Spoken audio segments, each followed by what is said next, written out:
На всех гран-постах республики усилены меры предосторожности в связи с тем, что на территории Бурятии выявлена партия монгольской колбасы, зараженная африканской свиной чумой.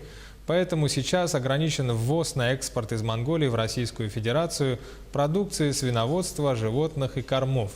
На границе Якутии меры усилены из-за того, что часть партии могла попасть на территорию Дальнего Востока.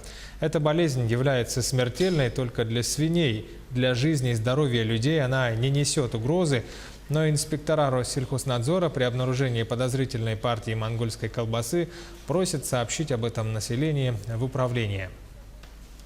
Вирус поражает диких и домашних свиней всех пород и возрастов в любое время года. Для жизни и здоровья людей опасности не представляет. Болезнь высоколетальная, распространяется очень быстро и наносит огромный материальный ущерб сельскому хозяйству. Погибают до 100% заболевших свиней, лечение не предусмотрено, вакцина не существует.